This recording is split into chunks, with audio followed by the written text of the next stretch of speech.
All right, sports fans, how's everybody out there doing? William Martin coming at you one more time here on YouTube with another edition of the 300 Pounds of Sports Knowledge podcast. Now, in the face of everyone else leaving the Pac 12 for perceived greener pastures, Oregon State and Washington State have decided to band together in their hopes of rebuilding the Conference of Champions. And the new Pac 12 just got a jolt as they have their new television deal in place. This television deal was not as lucrative as the deals were for the Power Four conferences, which was to be expected.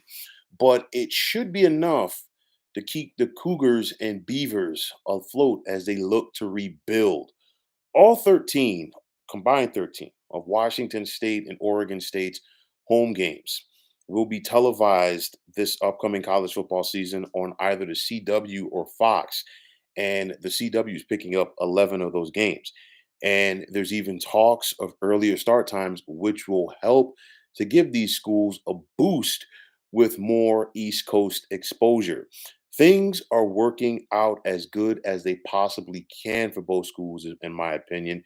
You look at Oregon State and Washington State, they were able to get control of the Pac 12 through their legal battle with the 10 departing schools from the league. And now, of course, this new television deal. It's very important for a variety of reasons.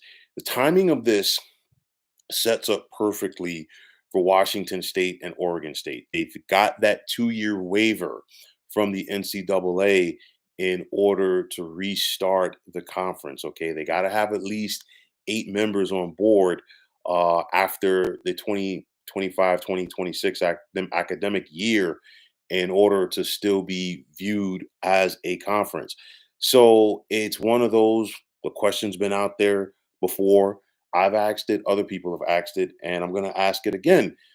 Will the Pac 12 merge with the Mountain West? That's going to be very interesting. I mean, logically, it makes the most sense when you look at it. I mean, right now, for each of the next 2 years, both Oregon State and Washington State are going to be playing 5 games against the Mountain West on the gridiron. They're not going to be eligible to participate in the Mountain West championship game, but nonetheless, they're going to be playing 5 games with that league. Then, on top of that, for all other sports, they will be competing in the West Coast Conference. So I bring this up about the Mountain West because they have the deal in place to work with that conference for the next couple of years. But then you look at the Mountain West, okay, and I'm not talking about the Oregon State, Washington State factor, just the Mountain West. Their television deal with CBS and Fox runs out after the 2025 year. So it's one of those where you factor that in with Oregon State and Washington State having this new deal in place, and then the Mountain West needing a new deal as well. That could be the perfect time for Oregon State and Washington State to merge and bring all of those schools into the fold in the new Pac-12. Or would Oregon State and Washington State just look to poach some of the schools from the Mountain West with an eye on other schools from other conferences, a la maybe a Tulane or Memphis? We just have to wait and see. Now, this deal, of course, for the CW and Fox, it's not, an SEC Big Ten type television contract. None is going to be unless you're on that level. And of course, those are the two superpowers, if you will, in college football right now. But in seeing Oregon State and Washington State get this deal, you're telling me that the original Pac 12 could not have worked something out if they stayed together? This is what happens when everybody's on the same page, and this is what happens when everybody is willing to work together. Oregon State and Washington State are in this thing together, okay?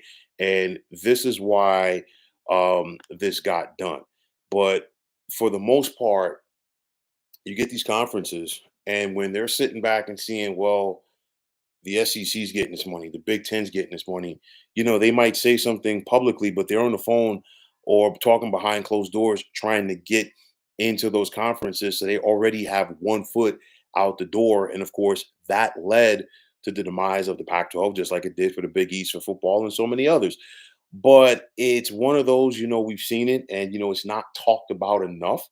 But tampering from some of these television networks to make these deals get done, as well as tampering from other conferences. Okay, it's a fact, and it's something that does not get talked about enough nationally. But nonetheless, for Oregon, Washington, and USC, I think all three of them, football wise, will be okay in the Big Ten conference. I think the same thing can be said for Colorado in the Big 12. All right. But for me, the jury's going to be out on the other defectors, Utah, Arizona, and Arizona State in the Big 12, UCLA in the Big 10. And the biggest thing for me is in regards to UCLA, are they going to have to sit up there and pay Cal? That's going to be the very interesting thing. Cal Berkeley's basically voting and saying, yeah, they should. But of course, there's no really legal binding behind it. I believe. Don't hold me to that. But nonetheless, that's an interesting aspect of it there. And then the other thing for me is, will Stanford and Cal regret going to the ACC? I totally understand them looking for a bigger paycheck. Okay, because it's one of those where, for the sake of argument, had Stanford and Cal decided to, stand pack with Oregon State and Washington State on this thing, the TV deal would have been more. Okay, because it's like from what you're hearing, it's anywhere between $5 million to $9 million per year uh, for each school. So clearly, that's not the type of money that the ACC, Big 12, Big 10, or SEC are putting out there. I get it, but Stanford and Cal, of course, they needed to do it or wanted to do it because they have Olympic sports that are part of their athletic foundation, if you will. But, I'm still not sold on the Stanford kids and Cal kids for the non-football sports being willing to travel cross country to participate in events. And I think that could come back to really hurt both the athletic departments at Stanford and Cal. I think personally, I think they should have tried to stand pat with Oregon State and Washington State on this. But for me with Stanford and Cal, I think the other big thing is, hey, they really wanted the invitation from the Big Ten, and the Big Ten said no. I think if the Big Ten were to come back and try to revisit this thing in 5 or 10 years, maybe they do bring Stanford and Cal in. We just got to wait and see. But nonetheless, Oregon State and Washington State, are they still holding out hope for an invite from a power conference? Yes and no. I mean, it's one of those where I think people are always going to be willing to talk turkey.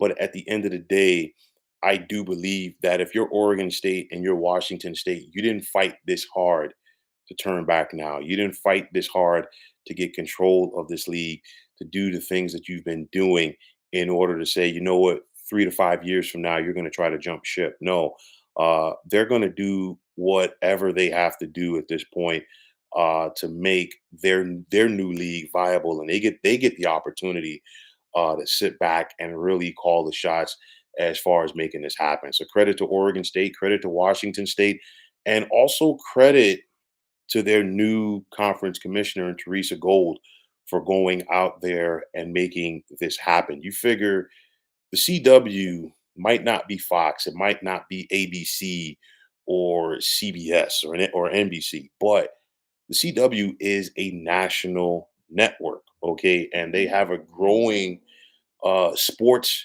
aspect going or coming to their network. And I think it's one of those. I think it was a good move for Oregon State and Washington State to get in on that. You still get some games on Fox as well as whichever TV networks are going to cover your road games as well for the next couple of years. So it does give you the opportunity to get exposure. So what Oregon State and Washington State are not getting right now financially, they can make up for an exposure. And I think it was the best deal possible for them at this standpoint. So you ask me what's next for the Pac-2 at this point. The Pac-2 has life, okay, and I'm calling. I know that they're Pac-12, but it's clearly it's the Pac-2 because it's Oregon State and Washington State. I think they have life, and I think they get to sit back now, see how the season work comes out on the gridiron. Continue to work hard to push forward to make this thing happen. They're going to be working with the West Coast Conference as well for the other sports, and I think now they get to sit back and dictate things because guess what? Their deal with the CW and Fox, that's more money than any of the Mountain West schools are getting right now from their television deals. Okay, and I think they get to sit back and really see if they want to have a full merger or if they just want to poach. And again, I've talked about this numerous times. I think the full merger would be tremendous for that league. Clearly, they wouldn't be considered a power conference. I totally get it. I totally understand that standpoint. But like I've said before, Oregon State and Washington State fully merging with the Mountain West gives them a tremendous, in my opinion, shot in the arm for the West Coast because, like I said before, some of the five-star kids for football and basketball might be willing to go to Big Ten schools, might be willing to go to SEC schools. I get it. But some of those other kids, whether it's football, basketball, baseball, we can go right down the list of the sports. They're not going to be willing to travel across country. And a full merger with the Mountain West still gives you a big enough presence, okay, in the state of California, which of course was a hotbed for the original Pac-10 and Pac-12 and Pac-8 and all that stuff. You'd have Fresno State, you'd have San Jose State, you'd have San Diego State, and then still a lot of schools in that region. And of course, all of these kids don't want to travel across country, and I think that is something that has been lost and continues to be lost in the aspect of college football realignment. But nonetheless, I think this was a big move, a big step forward for the Pac-2. They get the opportunity to get exposure for their kids. And it's one of those where, again, Oregon State and Washington State were hit with a lot in a hurry. Nobody really fully expected the original Pac-12 to go down like it did so fast last fall. But nonetheless, it's the nature of the beast, and it is what it is. But credit to Oregon State and Washington State standing their ground, standing together, and because of that, there is some hope for them on the horizon as they look to rebuild this league. So, folks, that is going to wrap it up. And as always, I want to take this time out to thank all of you for tuning into the 300 Pounds of Sports Knowledge podcast here on YouTube. I want to take this time out to thank all of you fine folks out there for tuning in. And if you haven't already, please feel free to subscribe to this channel. Now, if you're on the X, formerly known as Twitter, please feel free to follow me at 300 Pounds of Sports. And like I always say, if you follow me, it will be my pleasure to follow you right back. There's also the sports discussion group on Facebook at the Sports Depot 365. Now, you can check it out. Drop a line and be a part of one of the better sports debating sites going on social media. So, once again, fine folks, my name is William Martin, and I am signing off. And I'm saying take care and have yourselves a wonderful day.